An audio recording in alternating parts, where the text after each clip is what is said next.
which is a fantastic organisation which embraces and harnesses the power of sport to help young people who are at risk of becoming involved in crime and addiction to find a somewhat more wholesome path in their life.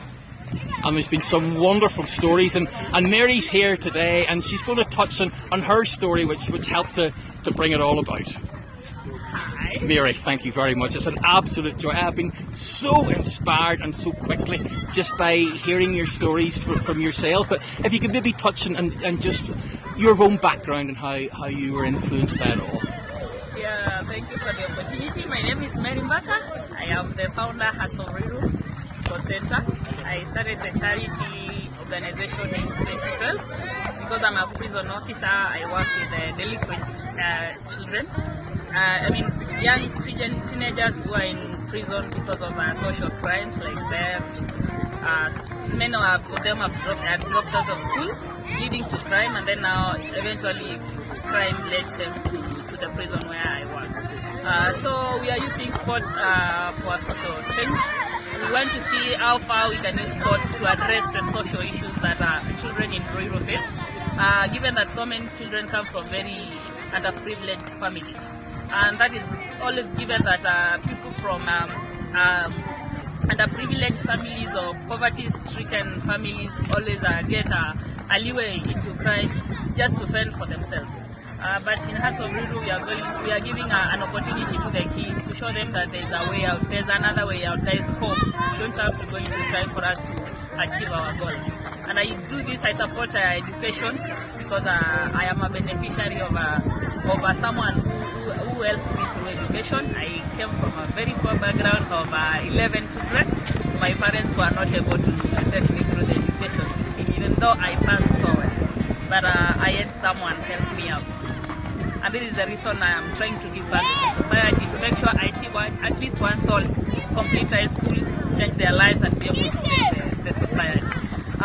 Someone paid for my school fees from Form 1 to Form 4. I passed well. They took me to the university. I was able to do my degree in education, and eventually I got employed in the Kenya Prison Service. And that is a success story for me, because someone helped me out. And you're passing on the kindness. Yes. And other young people are growing up and doing the same thing. You've had some tremendous stories of, there's a rugby player who's a mountain of a man who's become of extreme success. He's a very big inspiration to the kids, and he's a down-to-earth man. Every time the kids see him on TV, and again they see him in our dusty pitch, it is such an encouragement for them. Yes. Even seeing other guys in universities coming to volunteer with the kids, it's such an encouragement to both the kids and the families. So the parents are able to support us by letting the kids come play, helping us develop the talent. So eventually the kids are able to get educational scholarships. Right now we have a success story of 15 guys who are already in high school. They're in boarding. Unfortunately you can't see them now. They're in boarding, but they are there because they were able to get scholarships because of talent. Fantastic. Yeah, they did not pass well in primary. But they are in school now. The school is able to accept them because of what they are giving. They are giving the school a good name by playing a good game. So it's a win-win situation for everyone. The school gets the good players, they get a good name in football, and then the kids are able to complete high school. And our major goal is to see kids be able to fend for themselves. We believe that education is a key to success. We believe. Because you can have the talent, but someday you'll grow old. When you grow old, what happens to your life? You get back to the bad life. But if you have an education, it may be able to earn you a living. You're able maybe to get a job. And you're also able to think critically. And also in our trainings, we teach self-discipline, because you cannot be a good player if you're not disciplined.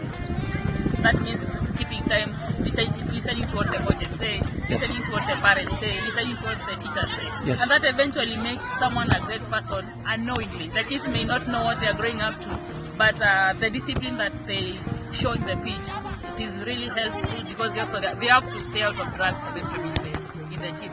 Fantastic. So it's very interesting for us to be able to change lives one at a time. It may not be seen as a big thing, but for us, it's the best thing for us, because we feel it in our hearts. We feel it, whatever we are doing, we can see the impact it makes for the kids. example, you have some 7 boys in one school. They were out of school due to bad company. They dropped out of school, but through football, we were able to bargain their way back to school. Fantastic. So that's a very great success story for us. The young boys know them, so when they see them here, Yes. knowing that they were out of school, it's an inspiration to them to know that they can do this themselves no matter what they do. And proof to everyone that Manchester United supporters can have a heart. Exactly. Well, look, it's an absolute joy. I don't want the video to be too long because it kind of turns people off. But your work is just so inspirational, and you've told me of so many stories which prove the impact of what you do and which prove the difference which you make. And what I love about it most is everybody passes it on to each other, and it's these young people which grow up and become good people and help others to do the same. So I just think it's absolutely fantastic, and I hope that this model is reflected across your nation and other nations beyond. It's just tremendous achievement, and I completely applaud you.